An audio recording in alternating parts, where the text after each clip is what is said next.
हाँ एक same copy मला वाटतं सूरज एक डबल कॉपी झाली.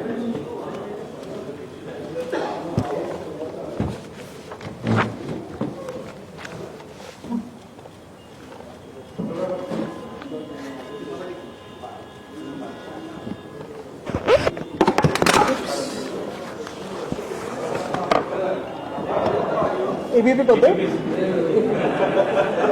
माझं नाही काय यार हेतू बरोबर.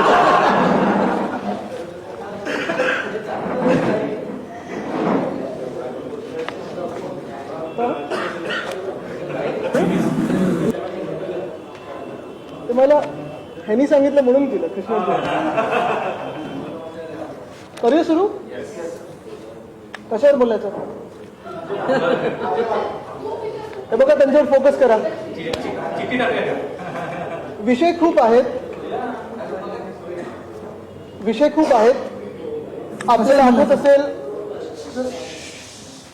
मागच्या वेळी आणि साधारण गेले 3-4 वेळी जेव्हा आपली चर्चा झाली आणि आपल्या माध्यमातून जनतेशी बोलत असताना एक महत्त्वाचा विषय जो मुंबईतला आम्ही घोटाळा लोकांसमोर आणला तो म्हणजे रस्त्यांचा घोटाळा होता. Mega tenders.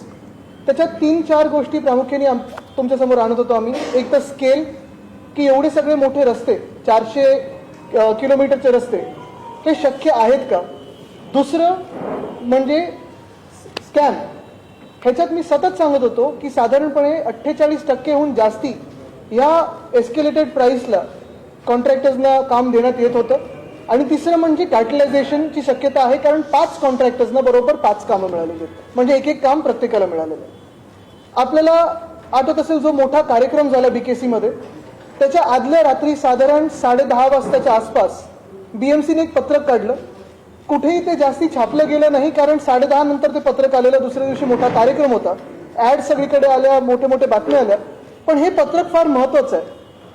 त्या स्पष्टीकरणात BMCने उत्तर दिलं की 2दा निगोसिएशनला बोलवलं, म्हणजे एकदा 2दा मला वाटतं त्यांनी बोलवलं. हे त्यांनी एकदा की 2दा सांगितलं नाही, पण निगोसिएशनला बोलवलं, त्याच्यात आलं नाही. सगळ्यात महत्वाची गोष्ट BMCने त्या पत्रकात सांगितली आहे की कॉन्ट्रॅक्टर्सना युनिलॅटरली ॲट पार कामं दिली गेली आहेत. ॲट पार म्हणजे साधारणपणे सरासरी जो एस्टिमेट प्राइस BMCने SOR वाढवल्यानंतर काढलेली त्याच किमतीला कॉन्ट्रॅक्टर्सना निगोसिएशन न करता, टेंडर प्रोसेस न मानता, न जुमानता कामं दिली गेली. याचा अर्थ काय होतो? पहिला अर्थ म्हणजे आम्ही जे सतत प्रश्न विचारत होतो ते योग्य प्रश्न होते. त्याच्यात कुठे ना कुठेतरी घोळ आहे, गैरवर्तन आहे, घोटाळा आहे, फिस्कल मिसमॅनेजमेंट आहे, पैशाची मिसमॅनेजमेंट आहे. आणि आपण घेतलेल्या प्रश्नांमुळे साधारणपणे 450 कोटी मुंबईचे आपण वाचवले, कारण त्यांनी ॲट पार ही कामं दिली. पण याचा दुसरा अर्थ हा पण लागतो की ॲट पार कामं दिली म्हणजे ज्या किमती BMCने ठरवल्या त्या किमतीला दिली, पण त्याच्याच बरोबर युनिलॅटरली दिली, म्हणजे कुठेही चर्चा न करता दिली, निगोसिएशन न करता दिली. म्हणजे याच्यात झालंय काय? सोप्या भाषेत BMCने किंमत ठरवली, BMCने कॉन्ट्रॅक्टर आर्बिटरीली ठरवले आणि त्यांना कामं देऊन ठेवली. कुठेही मार्केट टेस्ट केलं नाही, कुठेही अजून कोणी बिडर्स येतात की नाही हे ठरवलं नाही. आणि म्हणून मी पुन्हा एकदा विचारतोय BMCला की हा घोटाळा तर नाहीये ना. पुन्हा एकदा BMCला विचारतोय मी की ह्याच्यात कुठेतरी गडबड तर होत नाही, घाई गडबड होत नाही ना, कारण एवढं सगळं मोठं काम घेतलेलं आहे, अजून मला कुठेही कामं नवीन सुरू झालेली दिसत नाही. तुम्हाला दिसतात का? मी तुम्हाला विचारतो. कॉन्क्रिटीकरणची कामं एक तर शक्य एवढी असतात का, गरज असते का, आणि कामं सुरू झालीत का. आणि तिसरी गोष्ट म्हणजे हे जर तुम्हीच किंमत ठरवली असेल, SOR तुम्हीच वाढवलं असेल आणि मार्केट न टेस्ट करता, निगोसिएशन न करता, टेंडर प्रोसेस न फॉलो करता आता तुम्ही युनिलॅटरली कामं दिली, म्हणजे तुम्ही टेंडर्सला तुम्ही अनादर करून तशी कामं दिलीत. कुठेतरी हे कार्टलायझेशन नाहीये ना. आणि म्हणून मी आज आपल्या माध्यमातून सांगतोय की ज्या मिनिटाला BMCच्या निवडणुका होतील तेव्हा शिवसेनेचे जेव्हा सरकार येईल आणि राज्यात पण सरकार येईल, या पूर्ण घोटाळ्याची आम्ही सखोल चौकशी करू आणि जे ह्याच्यात कुठेही कोणाला फायदा झाला असेल त्याच्यावर योग्य ती कारवाई करू. हे आज मी तुमच्या माध्यमातून सांगतोय. पण हा झाला BMCचा विषय आणि ह्याच्यावर मी पुढे जे काही योग्य ती कायदेशीर कारवाई आहे त्याच्या पाठी लागणार आहे आम्ही. दुसरा महत्वाचा विषय येतो तो जो मला आपण साधारण मागच्या आठवड्यात विचारत होतात, तो म्हणजे डॅव्हॉसचा. आता डॅव्हॉस बद्दल मला माहित नाही आपण किती लोकांनी ऐकलं असेल. आज एक लेख पण वाचला मी की अमुक मोठी फिगर दिली आहे, 1.5 लाख कोटी आणि असं आणि तसं, जणू काय आत्ताच सगळी ही इन्व्हेस्टमेंट ह्या गेल्या 3-4 दिवसात आलेली आहे. पण थोडं खोल अभ्यास केला आपण, थोडं ट्विट्स बघितले, थोडं त्यांच्या जे काही कामाची एक पद्धत आहे तिथे, कारण डॅव्होसला मागच्या वर्षी मी देखील गेलो, देसाई साहेब देखील होते, आम्ही सगळेच, नितीन राऊत साहेब होते, आम्ही पण तिथे जाऊन आलो आणि तिथे आम्ही कामं नीट महाराष्ट्रासाठी जी करायची असतात तिथे जाऊन काँग्रेसमध्ये ते बोलायचं असतं, वेगळ्या वेगळ्या MOU साईन करायचे असतात, हे आम्ही पण केलेलं आहे. आता जर आपण ह्या डॅव्होसच्या ट्रिपची थोडा चांगला अभ्यास केला डॅव्होसच्या ट्रिपबद्दल, तर असं कळून येतं की महाराष्ट्र सरकारच्या जो काही तिथे एक पवेलियन होतं किंवा महाराष्ट्र सरकारचा जो अधिकृत कार्यक्रम होता तो एकंदर 4 दिवसाचा असेल असं आम्हाला वाटतं, कारण 16 ते 20 असा कार्यक्रम ठरला होता. आता ह्याच्यावर अंदाजे खर्च जो आम्हाला कळत आहे आणि तो अजून वाढण्याची शक्यता आहे तो साधारणपणे 35 ते 40 कोटीच्या घरात आहे. म्हणजे 4 दिवसासाठी 40 कोटी जर आपण पकडले सरासरी, अजूनही काही कदाचित नवीन खर्च येऊ शकतो, कारण अजून तिथे मित्रपरिवार गेलेला त्यांचा, काही वेगळ्या गाड्या वापरल्या गेल्या वगैरे, त्या खोलात मला जायचं नाही. पण हे सगळं होत असताना जर 35 ते 40 कोटी पर साधारण 4 दिवसावर खर्च येत असेल तर पर डे खर्च जर आपण मोजला तर साधारण 7.5 कोटी ते 10 कोटी पर डे खर्च असं मोजायला हरकत नाही. म्हणजे तुम्ही विचार करा, 10 कोटी प्रत्येक दिवसाला त्यांनी तिथे खर्च केलेला आहे. ठीक आहे, मोठं पवेलियन घेतलं असेल, जे काही त्यांना खर्च, आता काय की सरकारमध्ये खर्च दाखवायचा कसा हे योग्य रीतीने त्यांना माहिती असतं. पण हे जरी झालं तरी अजून एक महत्वाची गोष्ट म्हणजे ह्या डॅव्होसला जाताना जे घटनाबाह्य मुख्यमंत्री आहेत त्यांनी चार्टर विमानाचा वापर केला. साधारणपणे 2 ते 2.5 कोटी ह्याच्यावर खर्च झाला असेल. हा देखील खर्च राज्यावर चाललेला आहे. मग तो MIDCतून दाखवतील की उद्योग खात्यातून दाखवतील मला माहित नाही, ते दाखवणार खर्च. पण मुद्दा असा येतो, माझा आक्षेप ह्या चार्टर विमानाला नाहीये, मुळीच नाही. ठीक आहे, मुख्यमंत्री चाललेत, काही महत्वाच्या बैठका असतात, जाऊ शकतात, वेळेत जायचं असेल, डेलिगेशन घेऊन जायचं असेल, तो खर्च योग्य असेल. पण तुम्ही मला सांगा, जेव्हा तुम्ही कमर्शियल विमान सोडून देता आणि चार्टरचं विमान घेता, तुम्ही ते चार्टर प्लेन वेळेवर पोहोचायला घेता की उशिरा पोहोचायला घेता? कारण 16 तारीख जो पहिला दिवस होता, ज्या दिवशी अनेक बैठका होत्या, ते काही इंडस्ट्रीज त्यांना भेटणार होते, त्यांचे मला पण मेसेज आले की आज मुख्यमंत्री आलेच नाहीत. थोडी माहिती घेतल्यानंतर असं कळलं की मुख्यमंत्री साधारण दुपारी 3-3:15 वाजता झ्युरिकला पोहोचले आणि त्यानंतर 4:30-5 वाजता 16 तारखेला पोहोचले डॅव्होसमध्ये. डॅव्होसचा पहिला दिवस 16 तारीख होता आणि मला आठवतं की मागच्या वर्षी इथे माझ्याकडे आमचं हे पण शेड्यूल आहे, 22 मे 2022ला पहिला दिवस होता आणि आम्ही उद्घाटन आमच्या पवेलियनचं सकाळी 8:30 वाजता केलेलं. हे घटनाबाह्य मुख्यमंत्री जेव्हा गेले तेव्हा उद्घाटन पहिल्या दिवशी संध्याकाळी 6:30-7ला केलेलं आहे. म्हणजे तुम्ही विचार करा, 40 कोटीचा खर्च, जायला चार्टर विमान, म्हणजे तुम्ही वेळेवर पोहोचाल ह्याच्यासाठी, आणि एवढं सगळं करून ज्या दिवशी ज्या बैठका महत्वाच्या असतात त्या सोडून संध्याकाळी जेव्हा डॅव्होस साधारणपणे शांत होतं, कारण बिझनेस डे हा सकाळी 7:30 ते संध्याकाळी 7 पर्यंत चालतो, पोहोचल्यानंतर 1-2 बैठका झाल्या असतील, पण आधीच्या ज्या बैठका होत्या त्या रद्द झालेल्या आहेत आणि म्हणून मुख्यमंत्र्यांचं शेड्यूल किंवा बैठकांचं कुठेही आम्हाला दिसलेलं नाही. तुम्ही त्यांचं CMOचं हँडल बघा, उद्योग मंत्र्यांचे ट्विट्स बघा, MIDCने ते एक सुद्धा ट्विट केलंच नाही. म्हणजे MIDCचे CEO हे तिथे गेले होते की नव्हते इथपासून सुरुवात होते, कारण आम्हाला कळतं गेले होते, पण एक सुद्धा ट्विटरच्या फोटोमध्ये नाही, एक सुद्धा फोटोमध्ये नाही. म्हणजे हा प्रकार नक्की काय? डेलिगेशन मध्ये कोण कोण होतं, अधिकृतरित्या कोण होतं, अनधिकृतरित्या कोण होतं, मित्रपरिवार सोबत गेलेले का, मग ते कुठे राहिलेले, त्याचा खर्च कोणी केलेला, गाड्यांचा खर्च कोणी केलेला, हे सगळं लोकांसमोर येणं गरजेचं आहे. पण जसं मी सांगितलं, 4 दिवस साधारणपणे 35 ते 40 कोटीचा आज खर्च झाला. मुख्यमंत्री गेले 16 तारखेला संध्याकाळी 5:30 वाजता तिथे पोहोचले. 6-6:30 वाजता उद्घाटन झाल्यानंतर 1-2 बैठका झाल्या, पण तो दिवस तिथेच संपला. 16 तारीख ही अशीच निघून गेली. महाराष्ट्रासाठी ज्या महत्वाच्या बैठका घ्यायच्या होत्या त्या सगळ्या तिथेच थांबल्या आणि घेतल्या नाही बैठका. 17 तारीख उजाडली. 17 तारखेला जर आपण बघितलं, डॅव्होसमध्ये जो दिवस सुरू होतो, जसं मी सांगितलं 7-7:30ला सुरू होतो. ट्विट्स थोडे लेट आले असतील, अपेक्षा आहे वेळेवर सुरू झाले असतील बैठका, पण जे काही MOUs करायचे होते ते मग 11-11:30 वाजता मला वाटतं त्यांची एक काँग्रेस, जी तिथे काँग्रेस बोलतात त्याला, ते म्हणजे लगेच काँग्रेसमध्ये गेले नाही, ते आधी जाणार होते, आता नाही, ते आता दुसऱ्या पक्षात गेले. पण तिकडचं जे काँग्रेस आहे त्या काँग्रेसमध्ये त्यांना बोलायला एक स्लॉट होता. योगायोगाने त्याच काँग्रेसमध्ये मला बोलायला 3 स्लॉट मिळालेले त्यावेळी. यंदा मुख्यमंत्री असताना देखील एक स्लॉट मिळाला. त्यांनी शाश्वत विकासावर मला वाटतं काहीतरी भाषण दिलेलं आहे.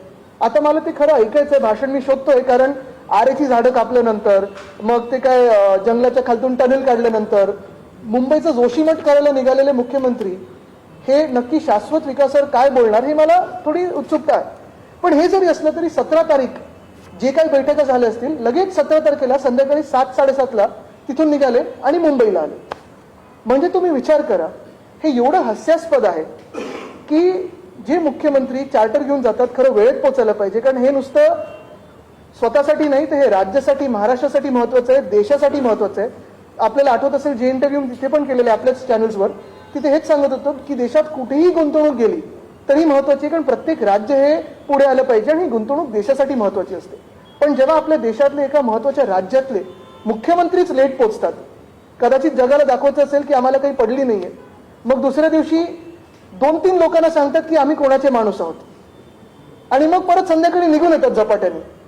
नुसतं तुम्हाला जर सांगायचं होतं तुम्ही कोणाचे माणूस आहात तर तुम्ही इथूनच त्या 33 देशांनी ज्यांनी तुमच्या गद्दारीची नोंद घेतली त्यांना ईमेल करू शकला असतात.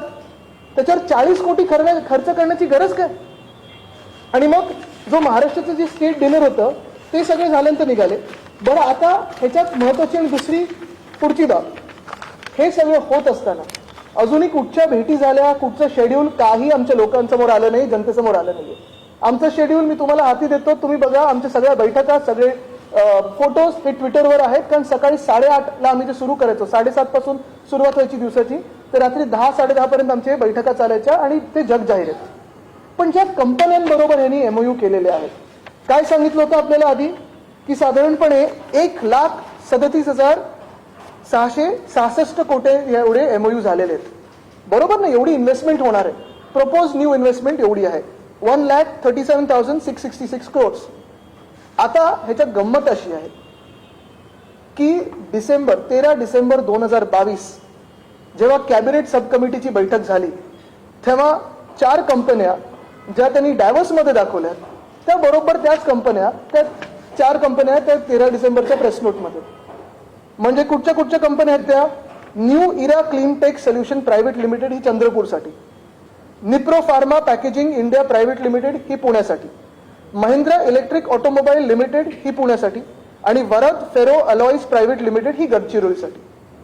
कंपन्या चांगल्या असतील, आक्षेप नाही, पण साधारणपणे 33,170 कोटी एवढ्या मोठ्या जो काही हा आकडा आहे हा तुम्हाला ह्या 1,37,000 कोटीमधून काढायलाच लागेल, कारण ती धूळफेक आहे, हे खोटं बोलणं, ही लोकांची फसवणूक आहे. जे झालेली काम आहेत, जी तुम्ही इथे जाहीर केलेली काम आहेत, परत तिथेच जाऊन तुम्ही करताय. म्हणजे असं बघायला गेलं तर मग तुम्ही 10 वर्षाची जी पेंडिंग कामं असतील तिथे जाऊन सही केली की बघा मी डायव्हर्समध्ये काय नवीन आणलं, असं होत नाही ना. हे खोटं बोलणं आहे. हे तुम्ही काढलं तर साधारणपणे जी प्रपोज न्यू इन्व्हेस्टमेंट आहे ती आहे 1,04,496 कोटीची. म्हणजे 33,000 कोटी 33,170 कोटी याच्यातून तुम्ही काढायला पाहिजे. दुसरी गोष्ट, जर तुम्ही आता त्यांच्या जॉब्सचा आकडा बघितला, प्रपोज न्यू जॉब्स 1,01,389 जॉब्स त्यांनी प्रपोज केलेले आहेत, नवीन जॉब जे काही निर्माण होतील एम्प्लॉयमेंट फिगर्समध्ये. आता ह्या 4 कंपन्या जर तुम्ही ह्याच्यातून काढल्या तर साधारणपणे 76,389 जॉब्स राहतात.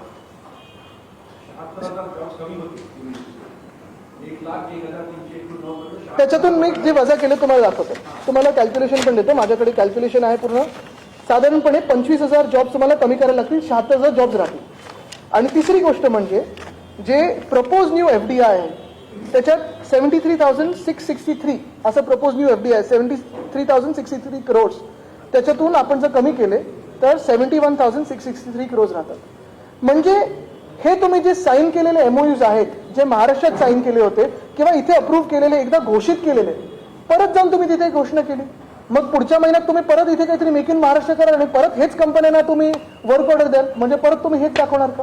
बरं, ह्याच्यात पण एक कंपनी अशी आहे new era clean tech solution, जी साधारणपणे ह्याच्यात माझ्याकडे त्याची नोंद आहे 21 जानेवारी 2019ला न्यू अर्थ टेक एनर्जी नावाची कंपनी होती.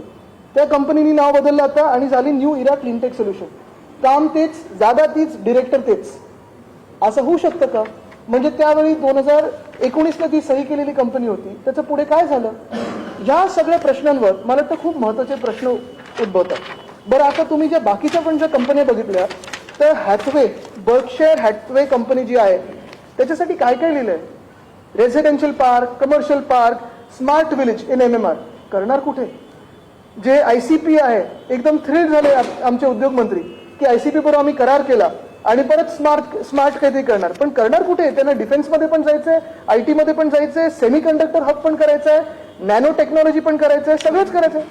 ग्रीनको बरोबर त्यांना संभाजीनगरमध्ये हायड्रोजन जनरेशन आणि सोलर जनरेशन करायचंय 2 मेगावॉटचं. ठीक आहे, पण तेवढं करण्यासाठी एम्प्लॉयमेंट किती गरजेचं आहे आणि दाखवले किती 6,500.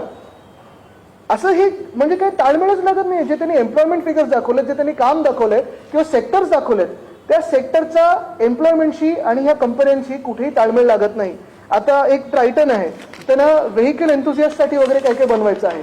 ठीक आहे, तुम्ही बनवा, पण लोकांना बनवू नका, एवढं माझं स्पष्ट मत आहे. आणि म्हणून हे जे डॅव्होसची ट्रिप होती, घाईघाईत घटनाबाहेर मुख्यमंत्री आले, दुसऱ्या दिवशी आम्हीच केलेली कामं, त्यांचं भूमिपूजन उद्घाटन केलं आणि स्वतःचे फोटोज लावलेले.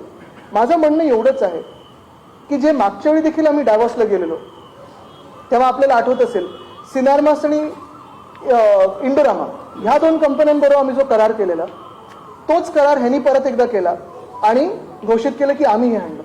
आत्ताचं जो बघितलं आपण तर 4 दिवसात 40 कोटी खर्च केला. साधारणपणे 20-25 तास इथे थांबले असतील, त्याच्यातून हे जरी 28 तास काम करत असतील 25 तासातून, तरी साधारणपणे तिकडची लोक बिझनेस वर्किंग आवर्स किती असतात हे लक्षात घेणं गरजेचं आहे.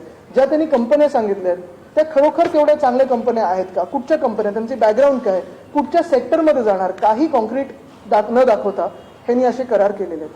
म्हणजे जर सुट्टीच घ्यायची होती, कारण तुम्ही बघा हे सगळं होत असताना उद्योग मंत्र्यांचं मुख्यमंत्र्यांसोबत सोडून 1-2 मला वाटतं व्हिडिओ कॉन्फरन्सिंगचे ट्विट्स, म्हणजे तिथे जाऊन इकडे व्हिडिओ कॉन्फरन्सिंग केलंय. पण त्या 10 दिवस मला वाटतं ते जर्मनीला होते आणि मग डॅव्होसला गेले. 7-8 दिवसाचा त्यांचा दौरा झाला, पण इतर काय त्यांनी दाखवलं, काही दाखवलेलं नाही. हे असं महाराष्ट्राची फसवणूक कधीपर्यंत होत राहणार हा माझा थेट सवाल. आणि म्हणून जसं मी रस्त्यांवर सांगितलं, जसं मी वेदांत फॉक्सकॉनवर सांगितलेलं, तसं मी पुन्हा एकदा चॅलेंज करतोय मुख्यमंत्र्यांना, जे घटना बाहेर की चला आमने सामने बसूया, प्रेस समोर बसूया आणि तुम्ही मला नक्की सांगा की तुम्ही त्या 28-29 तासामध्ये डॅव्होसने नक्की काय असं केलं ज्याच्यावर तुम्हाला 40 कोटी खर्च करायला लागला आणि महाराष्ट्रासाठी आपण काय कमवलं. कारण हे आकडे ते खरे आकडे आहेत, अजून आकडे येणार आहेत, अजून काही माहिती आहे, पण ती जसं जसं वेळ गरजेप्रमाणे आम्ही तुमच्यासमोर आणत. आप सवाल पूछे तो करेंगे, इनका सवाल लेते फिर आप पे आते.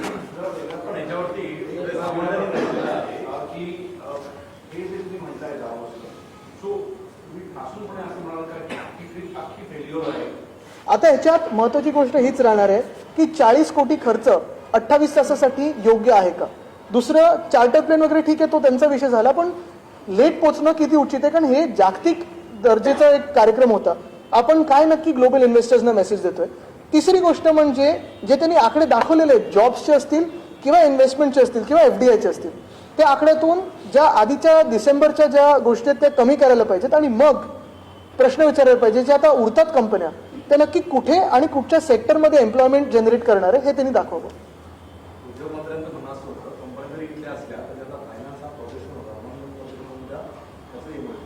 आता त्याच्यात FDIचं सर्टिफिकेट आहे का, त्यांनी FDI प्रूफ केलंय का, आता ते कंपन्या कुठच्या आहेत, आता अर्ध्या कंपन्या त्यांनी कुठचेही देश लावून ठेवलेत. आणि जसं मी सांगितलं, माझा आक्षेप इकडच्या कंपन्यांनी तिथे जाऊन पण करण्यासाठी नाहीये, पण इथे तुमची करार झाले, तुम्ही प्रेसमध्ये घोषित केलेलं आहे, प्रेसमध्ये आलेलं आहे, आणि तरी तुम्ही त्याच कंपन्या तिथे जाऊन दाखवताय. हे कसं होऊ शकतं बरं. ह्याच्यापेक्षा मुद्दा परत एकदा हाच राहतो की चला मी ह्या 4 कंपन्या ह्याच्यातून कमी पण नाही करत, तरी घेतो 1,37,000 कोटीची इन्व्हेस्टमेंट, तरी एका वेदांता फॉक्सकॉनपेक्षा कमी, जो यांनी गमवला, जे यांनी विधान भवनात घोषित केलेलं, जे यांनी 5 सप्टेंबरला पत्र लिहिलेलं, सगळं होऊन देखील वेदांत फॉक्सकॉन दुसऱ्या राज्यात गेलं. अजूनही वेदांत फॉक्सकॉनचं काम सुरू झाल्याचं कळत नाहीये. आज मी पुन्हा एकदा त्यांना अपील करतोय की चला वेदांत फॉक्सकॉनचे जे कोणी डिरेक्टर्स असतील, इन्व्हेस्टर्स असतील, महाराष्ट्रात या. मी या घटना बाहेर मुख्यमंत्र्यांना सांगेन की चला बसा पुन्हा एकदा आणि यांचं काम करून देऊया.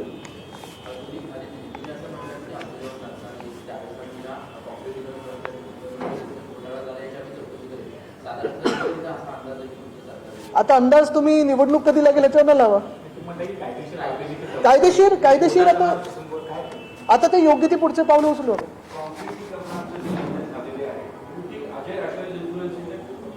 हे कोण आहेत?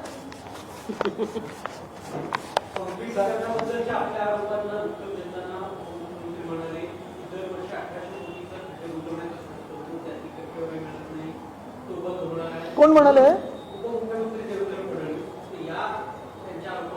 आता हे टक्केवारीचं कॅल्क्युलेशन त्यांना जास्ती माहिती असेल, पण मुंबईचं मला जास्ती माहिती आहे. मुंबईला काय लागतं, टक्केवारी त्यांच्याकडे असेल, मुंबई मला माहिती आहे. आणि मुंबईत तुम्ही एवढी कामं, मी तुम्हाला चॅलेंज करतो, कारण मुख्यमंत्र्यांचंच उत्तर आहे हाऊसमध्ये की ही जी कामं मार्च 2022 मध्ये घेतलेली आहेत ती कामं पूर्ण करायलाच पावसाळा सोडून 24 ते 36 महिने लागणार आहेत. मग ही कामं तुम्ही सुरू कधी करणार, संपवणार कधी? आता जानेवारी संपून गेलेलं आहे. आणि परत महत्वाचा मुद्दा हाच राहतो की लोकप्रतिनिधी नसताना ही कामं घेणं कितपत योग्य आहे. आदित्य, हिंदी में एक बार ब्रीफ कर दीजिए। दाऊद दौरे को लेकर सवाल उठा रहे हैं आप, किस वजह से, क्या कोई कमी रह गई, या जिस तरह से सत्ता पक्ष दावे कर रहा है उसमें किसी प्रकार की गड़बड़ी है? जो आंकड़े दिए जा रहे हैं, जो जॉब की बात कही जा रही है, जिस तरह की इन्वेस्टमेंट की बात बताई जा रही है, उसमें क्या कहें? क्योंकि मुख्यमंत्री जी प्रधानमंत्री नरेंद्र मोदी का नाम लेकर कह रहे हैं कि उनके नाम के दम पर हजारों करोड़ रुपए का इन्वेस्टमेंट महाराष्ट्र को मिला है। आपने एक जो सवाल पूछा है कि डावोस के दावों पे, अभी यही बात सामने आ रही है कि लगभग 4 दिन का ये पूरा प्रोग्राम था. जो डावोस होता है वो वर्ल्ड इकोनॉमिक फोरम का जो प्रोग्राम होता है वो काफी महत्वपूर्ण रहता है हर एक राज्य के लिए, क्योंकि जो इन्वेस्टमेंट हमारे देश में आती है कहीं पे भी जाए देश के लिए काफी महत्वपूर्ण रहती है. वहाँ खुद पीएम साहब, जो गवर्नमेंट ऑफ इंडिया है, वो सारे लोग रहते हैं. हम भी पिछले समय गए थे. लगभग अगर आप देखें तो महाराष्ट्र, आंध्र प्रदेश, तमिलनाडु, कर्नाटका, फिर यूपी वगैरह सारे राज्य वहां रहते हैं. लेकिन इस बार जो हमने देखा वो कुछ अलग था. 4 दिनों के प्रोग्राम में लगभग 40 करोड़ खर्चे गए. अभी ये 40 करोड़ किस पे खर्चे गए, कैसे, क्यों खर्चे गए, कहाँ इस्तेमाल हुआ ये पैसों का, 35 से लेकर 40 करोड़, ये अभी तक कहीं पे क्लियर नहीं हो रहा है. अगर दूसरी बात अगर आप देखें तो जो सीएम साहब है, जो इलीगल सीएम है, जो अनकॉन्स्टिट्यूशनल सीएम है, जो अभी कई दिनों में डिस्क्वालीफाई होने वाले हैं, वो गए चार्टर प्लेन लेके. मेरा आरोप चार्टर प्लेन पे नहीं है. कोई तकलीफ नहीं मुझे कि आप चार्टर प्लेन लेके जाए, बोट लेके जाए, तैरते जाए, कैसे भी जाए, लेकिन वहां जाने पर कोई आदमी अगर कोई खास विमान से जाता है, स्पेशल प्लेन से जाता है, तो वहां समय पे पहुंचना जरूरी होता है कि लेट पहुंचने के लिए आप चार्टर प्लेन का इस्तेमाल करते हो. यह तो कमर्शियल प्लेन लीजिए, क्योंकि ये सारा जो खर्चा है चार्टर प्लेन का, लगभग 2.5 करोड़ का जो खर्चा है, कमर्शियल प्लेन से आपको 30-35 लाख में आप पहुंच जाते थे. ये कोई ऐसी जगह नहीं है कि कोई दूसरा पहुंच नहीं सकता है, कि पूरी दुनिया वहां आती है कमर्शियल प्लेन से. तो आपको तकलीफ थी, चलो नो प्रॉब्लम, आप गए चार्टर प्लेन से. लेकिन उसके बाद 16 तारीख को शाम को पहुंचे मुख्यमंत्री साहब, शाम को कोई 1-2 मीटिंग्स करें, और उसके बाद अगर आप देखें तो 17 तारीख को शाम को निकल आए. निकलने के बाद मुंबई पहुंचे, और दूसरे दिन जो हमने किए हुए काम थे उस पर उन्होंने दावे लगाए और खुद के फोटोज लगाए. आपत्ति इस बात की नहीं है कि हमने किए हुए कामों पे उनके खुद के फोटोज लगे. आपत्ति इस बात की नहीं है कि वो एक दिन के लिए रुके. आपत्ति इसी बात की है कि अगर महाराष्ट्र के 40 करोड़ वहां खर्चे जा रहे हैं, तो फिर मुख्यमंत्री को कोई सीरियसनेस नहीं है कि वहां 4 दिन रह के जो काम होता है महाराष्ट्र का, जो आवाज होती है महाराष्ट्र की, जो अपने इन्वेस्टमेंट्स होते हैं, उस पर कोई सीरियस चर्चा, कुछ विचार विमर्श किया जाए. और यही बात रहती है कि ऐसे नॉन सीरियस कार्यक्रमों पे कितना खर्चा हम करें. वहाँ पे क्या विला वगैरह भी बुक किया था, इस तरह की भी? नहीं, देखिए, इस पे मैं नहीं जाऊंगा, क्योंकि वहाँ जो रहने की बात होती है वो काफी जटिल होती है, क्योंकि हर कोई हेड ऑफ स्टेट आते रहता है और रहता है, तो रूम्स मिलना काफी जटिल होता है.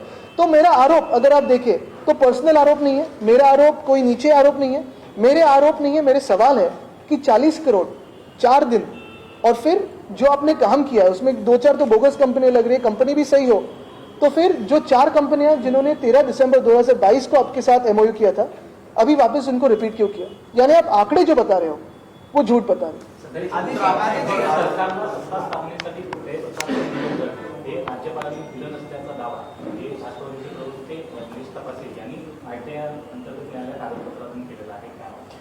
मला वाटतं त्याच्यावर मी लवकरच बोलेन, पण आज हे 2 महत्वाचे विषय राहतील, कारण नाही तर विषय राजकारणाकडे जाईल. आपण बघत असाल की ज्या आम्ही विषयांना हात घालतोय कुठेही राजकारण मी आणलेलं नाहीये. राज्यपालांवर बोलणारच आहोत, कारण ते महाराष्ट्र द्वेष्टे आहेत. मला वाटतं त्यांनी आता काल निघून जायचं स्वतःहून एक विनंती स्वतः प्रधानमंत्री महोदयांना केलेली आहे. पण महत्वाची गोष्ट हीच राहते की हे जे डायव्हर्सचं प्रकरण आहे हे कुठेही राजकीय नाहीये. बघा, मी अजूनही कुठच्या पक्षाचं नाव घेतलेलं नाहीये, कुठेही पर्सनल आरोप केलेला नाहीये. पण एवढंच महत्वाचं आहे की माझ्या राज्याचे जर 35 ते 40 कोटी 4 दिवसावर खर्च होत असतील, त्याचा मग आउटपुट काय त्या कार्यक्रमाचा? एक सवाल और है. राज्यपाल ने मुक्त करने की, मतलब महाराष्ट्र से बतौर राज्यपाल मुक्त नहीं कराई जाते, ऐसा उन्होंने इच्छा व्यक्त की है. उस पर आपका क्या कहना है? दूसरा, कल बाला साहेब के तैलचित्र का अनावरण था, आपके परिवार की तरफ से कोई पहुंचा नहीं, उसको लेकर हर पक्ष के अपना अपना कहना है, आपका क्या कहना है? आपके परिवार की तरफ से उसका क्या बयान है? मैं यही कहूंगा कि जो मेरे दादाजी मुझसे अपेक्षित करते रहेंगे आज भी कि महाराष्ट्र के सवाल उठाए, तो वही मैं आज करूंगा। आज किसी दूसरे विषय को हाथ नहीं लगाऊंगा, यही बात करूंगा जो रास्ते की है और जो डायव्हर्स की है। देवेंद्र फडणवीस यांनी महाविकास आघाडीच्या सरकारमध्ये संजय पांडे यांना देवेंद्र फडणवीस यांना अटक करण्याचं टार्गेट दिलं होतं, अशा पद्धतीचं हे मी तर पहिले आपल्याकडून ऐकतो, पण तरी महत्वाचा विषय हाच आहे की रस्ता डायव्हर्स कडे जातो आणि त्याच्यावरच बोलणार आहे। मुंबई के रास्तों की बात की कोणी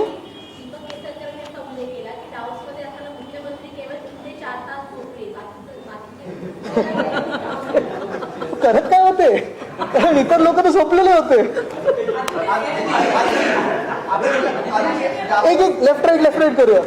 डावोस हमेशा इंटरनेशनल प्लेटफॉर्म होता है, यानी कि आपको क्या कहना चाहिए कि डावोस के इम्पोर्टेंस ना देखकर मुंबई मेट्रो प्रोजेक्ट पे इनॉग्रेशन दिए हैं महाराष्ट्र के सीएम ने, सारे डावोस के प्रोग्राम शेड्यूल जो छोड़ के यहाँ पे सिर्फ इनॉग्रेशन किया है। मुझे लगता है दोनों को उन्होंने जस्टिस नहीं दिया, क्योंकि अगर आप देखें तो पहली बात यही रहती है कि डावोस में इंडियन प्रेजेंस काफी बड़ा था, पिछले साल भी बड़ा था, इस साल भी बड़ा था, और मैं यही कहते आ रहा हूँ कि हर एक राज्य ने उधर जाना चाहिए, उधर अपने पवेलियन लगाने चाहिए। अगर मैं देखूं तो तेलंगाना का काफी बड़ा पवेलियन रहता है, आंध्र का रहता है, तमिलनाडु का इस बार काफी बड़ा था, महाराष्ट्र ने अच्छी कामगिरी पिछले समय भी की थी, इस बार पवेलियन काफी बड़ा था, लेकिन काम कितना हुआ है मुझे पता नहीं, क्योंकि जो आंकड़े हैं वो ये सरासर बताते हैं कि ये साफ झूठ है।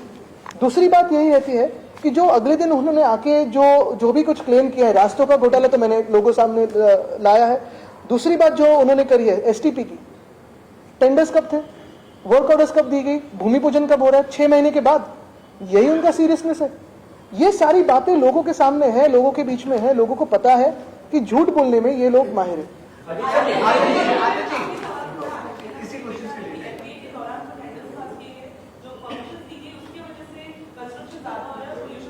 त्यांच्यासाठी आम्ही नवीन नेहरू झालो होतो, जे काय झालं ते आमच्यावरच टाकतात। त्यांनी थोडा अभ्यास करणं गरजेचं आहे, मी त्यांच्यावर आता बोलणार नाही, त्याला सोडून देतो।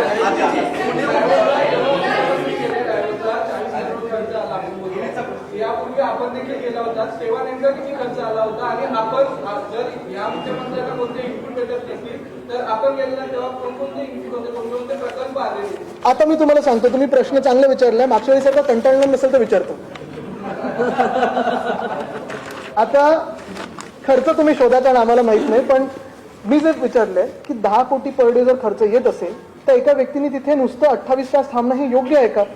मग तुम्ही तेवढाच वेळ का नाही केलं, 2च दिवस का नाही पवेलियन रेंट केले, की 2च दिवस जे काही काम करायचं होतं ते का नाही केलं? 20 कोटीत झालं असतं। चार्टर घेऊन तुम्ही उशिरा पोहोचलात, आम्ही चार्टर घेऊन नव्हतो गेलो, आम्ही रेग्युलर विमानाने गेलेलो।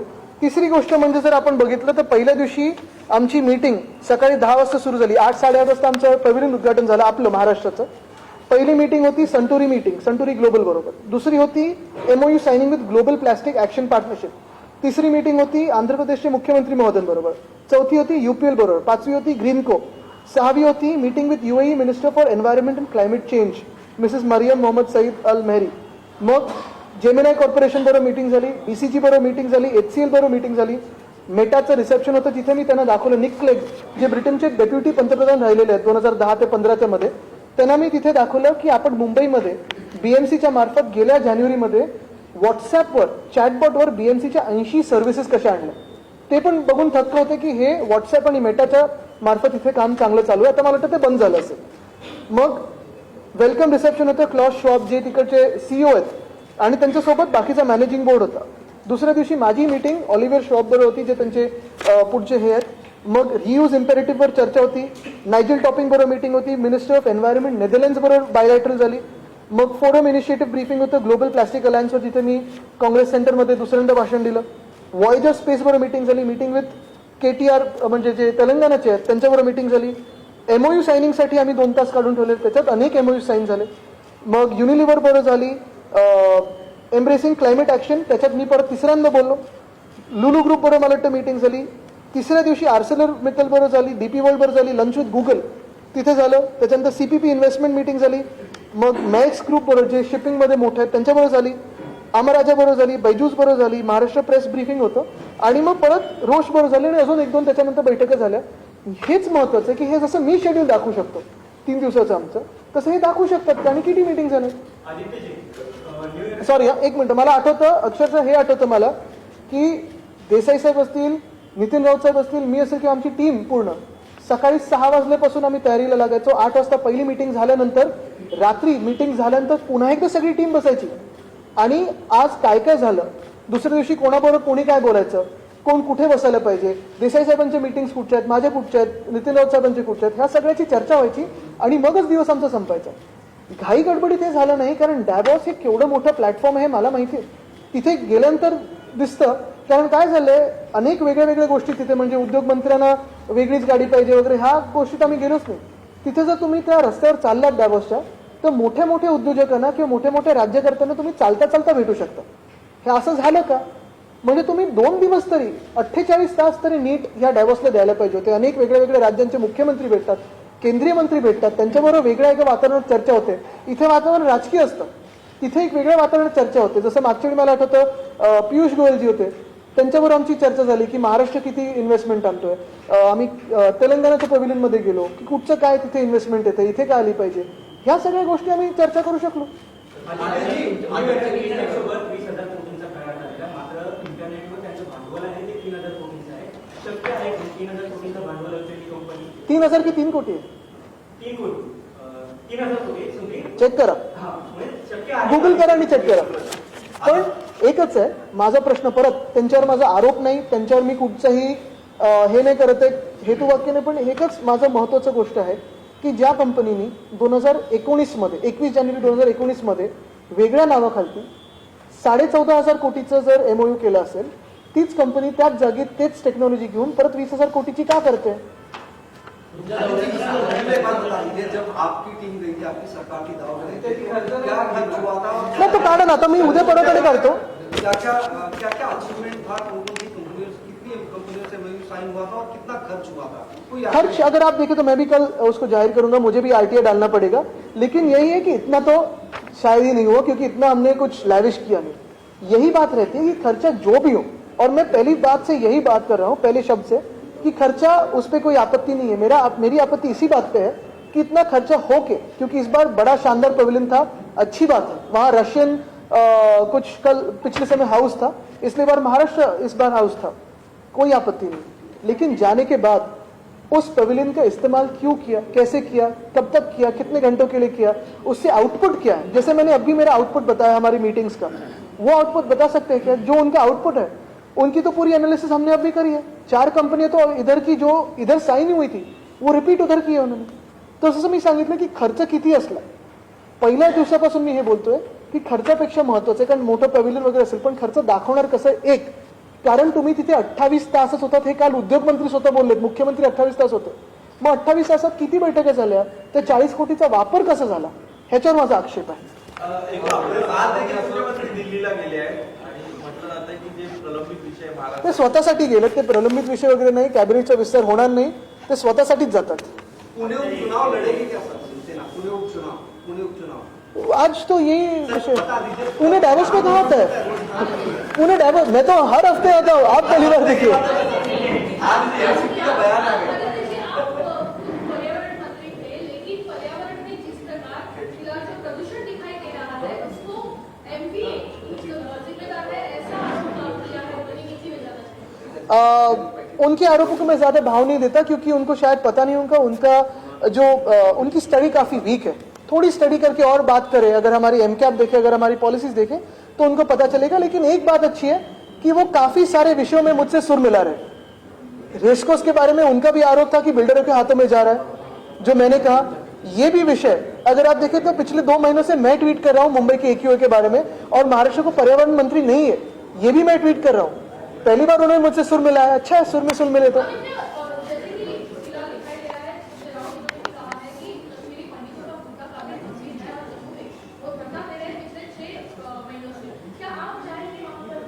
हम यही सोच रहे हैं, उनसे भी बात हो रही है. लेकिन एक बात महत्वपूर्ण यह है कि अगर आप देखें तो महाराष्ट्र के कई इलाकों में अब भी कुछ यात्राएं निकल रही है, कुछ जागरण यात्रा वगैरह ऐसे कुछ निकल रही है. लेकिन ये सरकार किसकी है? ये खुद को तो हिंदुत्ववादी कहते हैं। अगर हमारे टाइम में सेफ थे तो अभी अनसेफ कैसे हुए? और असली मसला यही रहता है कि जो कश्मीरी पंडितों के अभी हाल चल रहे हैं, अगर आप देखें तो वहां प्रोटेस्ट करते बैठे हुए हैं, लगभग 6 महीनों से बैठे हुए हैं। प्रियंका जी जाके आई, संजय राउत साहब जाके आए, अभी परसों राहुल जी भी मिलके आए, राहुल गांधी जी, लेकिन गवर्नमेंट ऑफ इंडिया से कोई भी अभी गया नहीं वहां, उनकी बात सुनी नहीं। तो ये एक अहम मुद्दा रहता है। आदित्य सिंह का जुड़ा सवाल है, पिछले 2 महीने में लगभग 300 ऐसे मोर्चे अलग अलग जिले में निकाले गए।